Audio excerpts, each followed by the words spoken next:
ચાલો દોસ્તો વાત કરીએ ડિગ્રી સિવિલ સેમ 7 ની અંદર આવતા એક સરસ મજાના સબ્જેક્ટ DSS ના મોસ્ટ ઇમ્પોર્ટન્ટ IMP થિયરીની।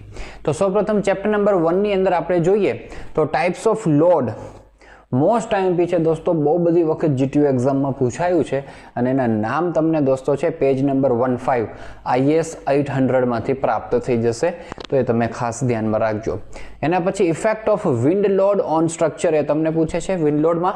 બીજું relation between VB and VZ, K1 K2 K3 શું છે, પછી આ વિશેષ પૂછે છે lateral force due to wind load as per IS 1893 એ ફાઇન્ડ કરવાની જે બે મેથડ છે દોસ્તો એનું કામકાજ તમારે લખવાનું હોય। એના પછી અર્થક્વેક લોડ્સ વિશે પૂછી શકે। લોડ કોમ્બિનેશન તમને દોસ્તો પેજ નંબરમાં 16 ઉપર તમને બધા નામ આપેલા છે। પાર્શિયલ સેફ્ટી ફેક્ટર સાથે દોસ્તો પેજ નંબર 29 માં ટેબલ 4 માં આપવામાં આવેલું છે। તો એમાં જે ટેબલ છે એ ટેબલમાંથી દોસ્તો લખવાનું કેવી રીતના છે ને એ ખાસ સમજી લેજો તો તમારું કામ થઈ જશે। એના પછી advantage and disadvantage of steel structure આ પણ મોસ્ટ IMP છે, બહુ બધી વખત રિપીટ થયેલું છે। એના પછી ચેપ્ટર નંબર 2 માં જોઈએ તો ટાઇપ્સ ઓફ કનેક્શન પહેલા તમને આપવામાં આવેલા છે, બરાબર, રિજિડ, સેમી રિજિડ અને પિન કનેક્શન દોસ્તો। તો એના નામ તમને આપવામાં આવેલા છે અને એના વિશે ડિટેલ પણ આપવામાં આવેલી છે। પેજ નંબર 22 4.2.1.1 પછી 0.2 અને 0.3 બધા સળંગ તમને આપેલા છે, ક્લોઝ એની અંદર છે। પછી બીમ ટુ બીમ કનેક્શન અને બીમ ટુ કોલમ કનેક્શનની સ્કેચીસ તમને પૂછવામાં આવે છે, તો એ ખાસ તૈયાર કરજો। એના પછી દોસ્તો લાઇટ મોમેન્ટ કનેક્શન તૈયાર કરો એટલે આ ચેપ્ટર થાય કમ્પ્લીટ। એના પછી આપણે વાત કરીએ દોસ્તો પ્લેટ ગર્ડરની, તો પ્લેટ ગર્ડરની અંદર પ્લેટ ગર્ડર વસ્તુ શું છે, એની એપ્લિકેશન, એના advantage, disadvantage, advantage disadvantage most IMP છે, ખાસ તૈયાર કરજો। પછી પ્લેટ ગર્ડર અને બીમનો ડિફરન્સ આપવામાં નથી, આપવામાં જ આવેલો છે, તો એ પણ ખાસ તૈયાર કરજો। પ્લેટ ગર્ડરના સેક્શન દોસ્તો એની સ્કેચ તૈયાર કરો। એલિમેન્ટ્સ ઓફ પ્લેટ ગર્ડર એના નામ પૂછે છે।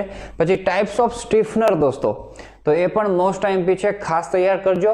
એમાં પણ સ્કેચ પણ તૈયાર કરજો અને સ્કેચ IS કોડમાં આપવામાં આવેલી છે। કોમેન્ટ બોક્સની અંદર દોસ્તો જણાવજો કે ભાઈ કયા પેજ નંબર ઉપર આ ટાઇપ્સ ઓફ સ્ટીફનરની સ્કેચીસ આપવામાં આવેલી છે। મિનિમમ વેબ થિકનેસ દોસ્તો એ પૂછે છે તમને પેજ નંબર 63 ઉપર 8.6.1 ના ક્લોઝ ની અંદર દોસ્તો તમને આખું આપવામાં આવેલું છે, પ્રેમથી છાપી નાખજો। Pre and post buckling behaviour of web plates એની અંદર પણ આ સિમ્પલ પોસ્ટ ક્રિટિકલ મેથડ અને ટેન્શન ફિલ્ડ મેથડ 59 અને 60 માં એ અને બી ની અંદર તમને આપવામાં આવેલી છે, એ તૈયાર થઈ જશે સીધી IS કોડમાંથી। Steps involved in the design of plate girder, તો પ્લેટ ગર્ડરનો સ્ટાન્ડર્ડ ન્યુમેરિકલ જ છે, તો આપણે ન્યુમેરિકલ્સ તૈયાર કરેલો હશે તો એના સ્ટેપ્સ આપણા દિમાગની અંદર હોય જ દોસ્તો, તો એ સ્ટેપ્સ તમને પ્યોર થિયોરિટિકલી પણ પૂછી શકે છે, જેમાં માત્ર સ્ટેપ્સ તમારે લખવાના થાય, તો એ પણ આપણે ધ્યાનમાં રાખીએ। એના પછી વાત કરીએ ડિઝાઇન ઓફ ગેન્ટ્રી ગર્ડર, એમાં સ્કેચ દોસ્તો ગેન્ટ્રી ગર્ડરની ઓવરહેડ ક્રેન સિસ્ટમ જે આપેલી છે ખાસ તૈયાર કરો। પ્લેટ અને ગેન્ટ્રીનો ડિફરન્સ બુકમાં નથી આપેલો, નેટ ઉપરથી અવેલેબલ છે, ખાસ તૈયાર કરજો। Loads acting on gantry girder most IMP છે અને એની પણ ડિઝાઇન પ્રોસિજર, ડિઝાઇન સ્ટેપ્સ એ પણ આપણે તૈયાર કરવાના થાય। એના પછી ફૂટ ઓવર બ્રિજની આપણે વાત કરીએ તો ડિફરન્સ મોસ્ટ IMP છે ડેક ટાઈપ અને થ્રુ ટાઈપ ટ્રસ બ્રિજનો। પછી components of truss girder bridge અને ફૂટ ઓવર બ્રિજ, પછી ટાઇપ્સ ઓફ ટ્રસ ગર્ડર, એમાં popular geometry of foot over bridge પણ પૂછે છે, જે પાછળ તમને આપવામાં આવેલું છે। પછી ફૂટ ઓવર બ્રિજ શું છે એના યુઝિસ દોસ્તો એ પણ મોસ્ટ IMP છે, બહુ બધી વખત રિપીટ થાય છે, તો એ દોસ્તો આપણે ખાસ તૈયાર કરીએ।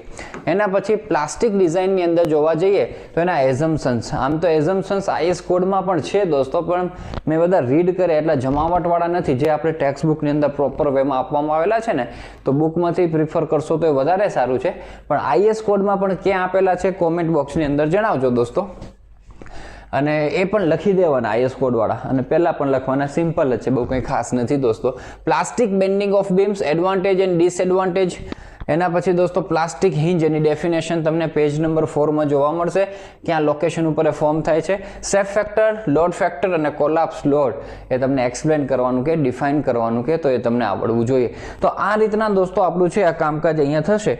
હવે ન્યુમેરિકલ્સની દોસ્તો આપણે વાત કરીએ તો ન્યુમેરિકલ્સની અંદર જો આ ચેપ્ટર નંબર 6 છે, બરાબર, અને ચેપ્ટર નંબર 1 છે દોસ્તો 2 કનેક્શન, એના ન્યુમેરિકલ્સ આમ લેન્ધી નથી, નાના ન્યુમેરિકલ્સ થાય પણ એમાં થોડીક વેરાયટીઝ આપણને વધારે જોવા મળે છે.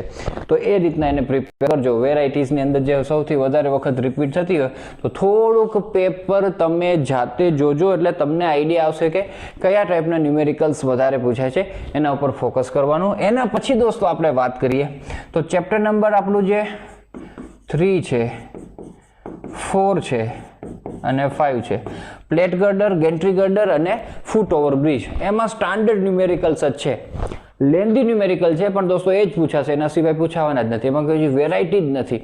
તો આ તો ખાસ તૈયાર કરજો. પ્લેટ ગર્ડર, ગેન્ટ્રી ગર્ડર અને ફૂટ ઓવર બ્રિજ એના સ્ટાન્ડર્ડ સ્ટેપ્સ આપણને બધા આવડવા જોઈએ. કનેક્શન અને પ્લાસ્ટિક ડિઝાઇનના પણ ન્યુમેરિકલ્સ દોસ્તો છે એ તૈયાર કરીને જાઓ તો આરામથી તમે પાસ થઈ જશો.